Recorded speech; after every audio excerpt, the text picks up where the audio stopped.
അപ്പോൾ എല്ലാവർക്കും നമസ്കാരം. നമ്മളീ കാണുന്നത് നമ്മുടെ കാട്ടൂര് മാർക്കറ്റാണ് കേട്ടോ. കാട്ടൂര് മാർക്കറ്റിൽ ഒരു ഞായറാഴ്ച ഒന്ന് വെറുതെ റൗണ്ട് അടിച്ചാണ്.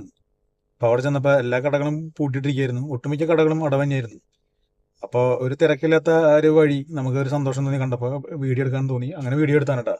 ചെന്ന് കണ്ടപ്പോൾ ഒരു ഹർത്താലിൻ്റെ പ്രതീതി. നമ്മുടെ പുഴയും വെള്ളയ്ക്കും കനാലയ്ക്കും ഇങ്ങനെ നിറഞ്ഞ അടിപൊളിയായിട്ട് സെറ്റായിട്ട് ഇങ്ങനെ നിൽക്കുന്നുണ്ട്. അതിന് തൊട്ടപ്പുറത്ത് പാലുണ്ട്. സ്റ്റെപ്പ് കയറി നോക്കിയപ്പോൾ നമ്മുടെ എടത്തിരുത്തി പള്ളി പാലത്തിൽ നിന്ന് കാണാനായിട്ട് ഭയങ്കര ഭംഗിയാണ്. പ്രത്യേകിച്ച് പെരുന്നാളിൻ്റെ സീസണിലേക്കും എടത്തിരുത്തി പള്ളി ഒരു ഭംഗി തന്നെയാണ്. ചന്തയുടെ ഉള്ളിലേക്കാണ് കയറി. ചന്തയുടെ ഉള്ളിലെ എല്ലാ കടകളും അടവ് തന്നെ. പടക്കക്കടയും അതുപോലെ തന്നെ നമ്മുടെ പാത്രങ്ങളും സഞ്ചികളും ഒക്കെ കിട്ടുന്ന കടകളൊക്കെ അടവ് തന്നെയായിരുന്നു. നമ്മൾ ചെറിയ വഴിയിലൂടെ കപ്പയുടെ സൈഡിലേക്ക് നീതി സ്റ്റോറിൻ്റെ ഓപ്പോസിറ്റേക്കാണ് ചെന്ന് കയറി. ചെന്ന് നമ്മുടെ നീതി സ്റ്റോറിൻ്റെ കടകളും അതിൻ്റെ ചായക്കടയും അതിലെ കടന്ന് നമ്മുടെ പഴയ കൽപ്പക ടെക്സ്റ്റൈൽസ്, ഇപ്പോൾ കൽപ്പക വെഡിങ്സ് ഒക്കെ ആയിട്ട് നല്ല അടിപൊളി സെറ്റപ്പായി.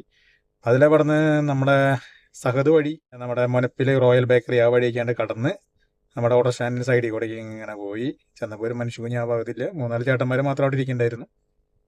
നമ്മുടെ ബസ് സ്റ്റാൻഡിലേക്ക് ഒന്ന് ഉറ്റുനോക്കി വീണ്ടും നമ്മുടെ വണ്ടി ഇങ്ങനെ പോയിക്കൊണ്ടിരിക്കാനാട്ടാ. ഇങ്ങനെ പോയി നമ്മൾ നേരെ ചെല്ലുന്ന എവിടേക്കാണ്? നമ്മുടെ സൽക്കാരുടെ സൈഡിലേക്ക്, ഇപ്പോഴത്തെ അശോക റെസിഡൻസിയുടെ സൈഡിൽ. ഇപ്പോൾ മരത്തിൻ്റെ അടി കൂടെ പോയി. അപ്പോൾ കിളികളുടെ സൗണ്ട് ഒന്നും ഉണ്ടായില്ല. കിളികളുണ്ടായിരുന്നെങ്കിൽ പണി തന്നെ രാത്രി പ്രത്യേകം ശ്രദ്ധിക്കുക. എല്ലാവർക്കും അറിയാവുന്ന കാര്യമാട്ടാ.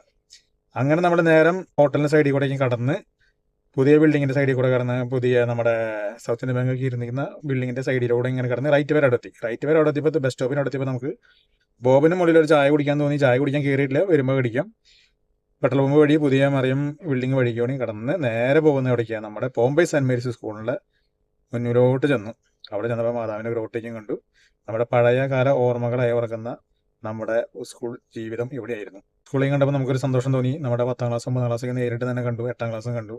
അതിന് തൊട്ടപ്പുറത്തായിട്ട് നമ്മുടെ പഴയ സ്റ്റാഫ് റൂമും ഉണ്ടായിരുന്നു.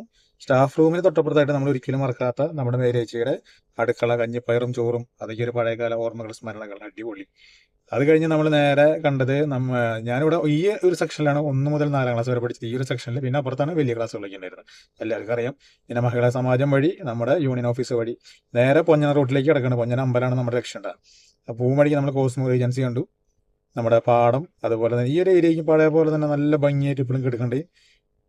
അമ്പലത്തിൻ്റെ സൈഡിൽ നിന്നും ഒഴുകുന്ന, പണ്ട് നമ്മൾ ഇതിൽ നടന്നു പോകുമ്പോൾ മഴക്കാലത്തേക്കും സൈഡിൽ കൂടെ ഇങ്ങനെ വെള്ളം കൊണ്ടു. അതിൽ ചെറിയ മീനുകളൊക്കെ ഉണ്ടാവും. നമ്മൾ നമ്മുടെ പാത്രങ്ങളൊക്കെ എടുത്ത് അതിൽ നിന്ന് മീനേക്ക് പിടിച്ച് നമ്മൾ രസമായിട്ട് വീട്ടിൽ കൊണ്ടു കഴിഞ്ഞപ്പോൾ ആ പാത്രമൊക്കെ എടുത്തിട്ട് വീട്ടുകാർ ചോദിക്കും എന്തുട്ടുണ്ടെങ്കിൽ പിടിച്ചെന്ന് ചോദിച്ച് നമ്മൾ ചീത്ത പറയും. ഇവിടെയാണ് നമ്മളിടയ്ക്ക് കുറച്ച് നേരം ഒന്ന് സൈക്കിൾ ചവിട്ടി കയറ്റം കയറി ഹോൾഡ് ചെയ്യാറ്. ഇവിടെ കുറച്ച് നേരം വിശ്രമിച്ച് വീണ്ടും നമ്മളിങ്ങനെ പോകും.